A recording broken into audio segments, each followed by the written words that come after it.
Is Shedeur Sanders the quarterback that Joe Schoen wants to select and make the next signal caller for Big Blue? We're going to break that down on today's show, but my question to you is this. If you could choose between these two signal callers, who do you want to be the next Giants quarterback? Is it Shedeur Sanders? Is it Cam Ward? Let me know your thoughts down in the comments section.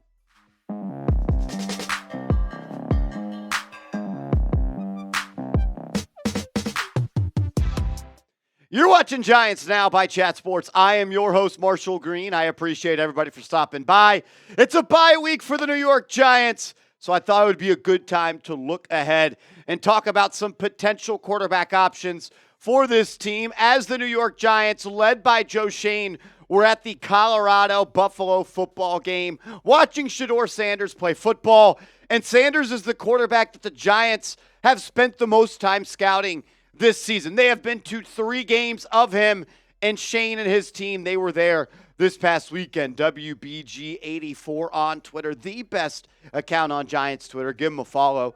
Tweets out Giants General Manager Joe Schoen and Director of Player Personnel Tim McDonald are in attendance at Saturday's Colorado and Utah game. Per sources, I think he says this is the second time this season Joe Schoen has personally attended a Colorado game. We do not know of any quarterback this year that Joe Schoen has gone to see 2 times or more. The Giants as a whole, though, in their entire scouting department, they've been to 3 Buffalo games this year. Whether they're scouting Travis Hunter, where they are scouting Shedeur Sanders, they've been to 3 of them. Versus NDSU in Week 1, UCF, and Utah. Joe Schoen attended that first game of the season and also the Utah games. They also attended a Colorado practice in October, and I think that is noteworthy. Not only have you gone to see him 2 times, Joe Schoen, you also attended a practice of him. So the reason for today's video is to let everybody know that Sanders is clearly a player the Giants are interested in. They are doing their homework on him, and I believe they are extremely, extremely high on the talent he brings. And how can you not be? The 3 games that you've gone to this year, Sanders has lit it up. They're 3-0 in those games, and Sanders has been great. He completed 26 of 34 passes in that first game of the season versus North Dakota State, where they did win. He completed 76.5% of his passes, threw for 445 yards, 4 touchdowns, did throw an interception, but overall had a really good day, and he was really good again versus Central Florida, completing 80% of his passes for 290 yards, 3 touchdowns, in 1 pick. And then on Saturday, he was awesome versus Utah. Maybe a little bit of a slow start, but he was able to get it going as that game went on, completing 73.2% of his passes for 340 yards. He had 3 more touchdowns and 1 pick. Look, Sanders is a really good quarterback, and he's having a really good season. He has Colorado in a spot where they could be competing to win the Big 12 this year, completing more than 73% of his passes. He's thrown for more than 3,200 yards and 27 touchdowns to 7 interceptions. This is a guy that I feel like has grown from what we saw in that 2023 season. Last year, where he played in 11 games, had some injuries pop up. He completed 69% of his passes. He was good last year. My favorite part about his game was taking care of the football. He was under duress. He was sacked, it felt like, more than any college quarterback last season. He only had a turnover-worthy play percentage of 1.6. He only threw 3 interceptions. The guy was special, and he was really already on the radar of a lot of people as being potentially the best quarterback in the class for 2024, and he's playing like that this year. I don't have him as that spot. We'll talk more about that later, but what I like to see is improvement in growth. And that's what we saw from Sanders in 2023 to 2024. The completion percentage went up. The yards has already gone up. The interceptions have gone up, but the turnover-worthy play percentage has gone down. And I think that's more of a number that we should be paying attention to, the turnover-worthy play percentage. That has gone down as he's got more time. And the big-time throw percentage, it stays the same as well. Something that I feel like is something that I've been paying attention to a lot with Shedeur Sanders is how much he's under pressure and his ability to have success under pressure. His pressure to sack percentage. 25% of the time when he was pressured last year, it turned into a sack. The O-line was terrible. The O-line also isn't that good this year, but this has improved. And this is a skill. Your ability to make pressures not equal sacks is a skill that I want in a quarterback, and I love that he has really improved there, considering he's been sacked 80 times in the last 2 seasons. I'm a big fan of Shedeur Sanders. I just have him as my number 2 quarterback in this 2024 class. I have Cam Ward holding down that number 1 spot. There's a lot of different reasons as to why that, and we'll tell you at the end of the video ultimately why I do lean Ward over Sanders, but I can make the argument that Sanders might be the most pure passer in this class. When you talk about in the pocket, delivering with anticipation, and having the ability to layer the football over multiple parts of the field and really just pinpoint accuracy, I can make the argument, and he probably is a little bit more accurate and a little bit smarter with the football right now than Cam Ward. And what I like about Sanders is I know they run a lot of screens in Boulder, and they like to get the ball out to the receivers with space to work. He's not just checking the ball down. He's throwing the ball downfield. He has an average depth of target of 8.5 yards and an adjusted completion percentage of 79.2. So this isn't just dink and dunk and complete passes for 1 yard or 2 yard or 3 yard. This is a guy that's throwing the ball downfield, and he's completing nearly 80% of his passes when you factor in drops. And I also like that he's improving as a player in the pocket when it comes to being under pressure. And he's been under pressure a lot with Colorado. This offensive line is not good. And Sanders is a guy that is showing that even when under pressure and even when under blitz, he's still able to be successful. Under pressure this year, he's thrown 9 touchdowns to just 3 interceptions. And when he's blitzed, he's completing 63% of his passes, and he's throwing per 7.4 yards per attempt, and he's got 11 touchdowns to just 3 interceptions. So he's showing you that even when the pocket's muddy, and not everything is perfect, and not everything is on time, he's able to beat you. And when you blitz him, he's making you pay. He's looked really good, I felt like, this year, and he's improved in that department. Sometimes a little bit too lackadaisical in his drops, and he's a drifter, but I don't have too much of a problem with that. And you see right here his spray chart for the 2024 seasons. He can get the ball to any part of the football field.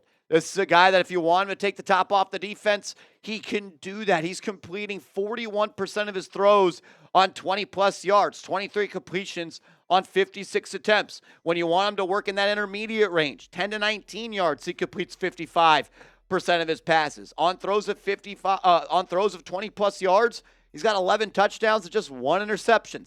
On the gimme throws, he's money. Throws that are less than 9 yards, he's completing 84% of his passes, and he's extremely accurate at or near the line of scrimmage, completing 92% of those passes. There's not really a throw that he cannot make, and there's a lot of reasons to like him. I have Miss QB2.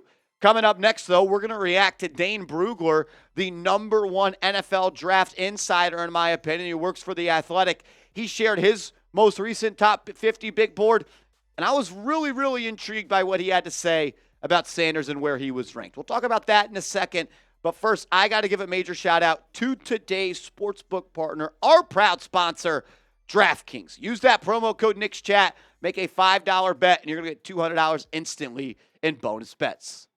The Emirates NBA Cup is here. You can win big getting in on the action at DraftKings Sportsbook, an official sports betting partner of the NBA. All 30 teams split into 6 groups every Tuesday and Friday, playing for the right to advance in the single elimination in-season tourney, culminating in the NBA Cup Championship in Vegas. First time, here's something special just for you. New DraftKings customers bet $5 to get $200 in bonus bets instantly. Score big with DraftKings Sportsbook. Every point counts. Download the DraftKings Sportsbook app and use code NIXCHAT. That's code NIXCHAT for new customers to get $200 in bonus bets when you bet just $5 only on DraftKings. The crown is yours. Gambling problem? Call 1-800-GAMBLER. In New York, call 877-8-HOPE-NY or text HOPE-NY 467-369. In Connecticut, help is available for problem gambling. Call 888-789-7777 or visit ccpg.org. Please play responsibly. On behalf of Boot Hill Casino and Resort Kansas, 21 plus age and eligibility varies by jurisdiction. Void in Ontario. Bonus bets expire 168 hours after issuance. For additional terms and responsible gaming resources, see dkng.co/bball. Shout out to DraftKings, our proud sportsbook partners, a special Smitty slate as we are in the middle of Week 11. Some of these games are actually going on right now. Bills -2.5 against KC. They're about to score and potentially go up a couple of points there, so that's looking all right. Dolphins already covered -7 against the Raiders, and the Seahawks are keeping it close against the San Francisco 49ers so far. Took these lines earlier in the week, so as you know on DraftKings, lines and odds are subject to change. Make sure you use our promo code NICSCHAT when you do gamble and do it responsibly. $200 in bonus bets when you bet just $5. Shout out to DraftKings and shout out to Smitty for giving you a slate of the week. You roll with his picks or fade his picks. We'll see if he's going to make any money off those picks. All righty, Dane Brugler has Shedeur Sanders ranked as his QB3.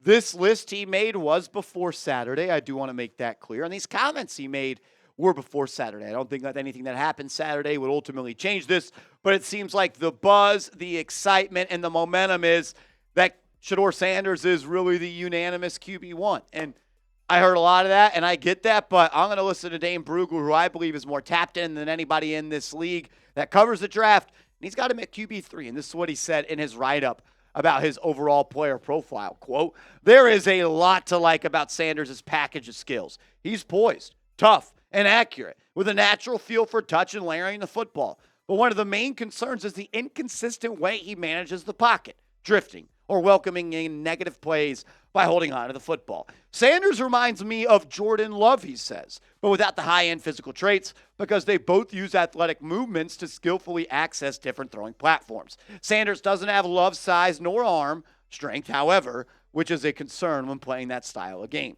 Nonetheless, Sanders' ball placement and toughness will give him a chance to become an established NFL starter." And my overall takeaway when I watch Colorado play and when I watch Shedeur Sanders play is he feels like an NFL quarterback out there.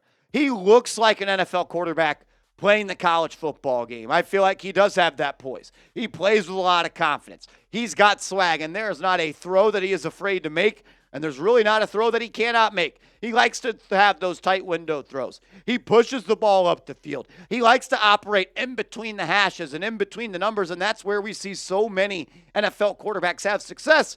And that's also where we see so many college quarterbacks struggle when translating to the NFL, is throwing the ball over the middle of the field, and Sanders does that really well. He just has the feel of a guy that's going to be playing Sundays that's currently playing on Saturdays. And I liked that he's lived and thrived in the spotlight his entire career.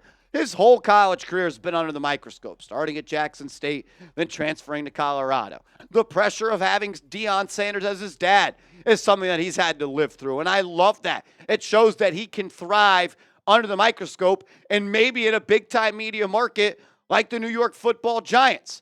There are some things, though, that make me have a little bit of pause for concern with Shedeur Sanders. Reports out there are that Deion and Shedeur want to be a package deal to the National Football League. Wherever Shedeur goes is where Deion Sanders wants to go be the head coach. I'm not sure that I want Shedeur Sanders to be coached by his dad on my football team. I'm not sure if I want Deion Sanders to be the head coach of the New York Football Giants. We've also heard that Deion has come out and say, "I will Eli and Archie Manning this thing if the place that drafts Shedeur is not the place that I want him to go."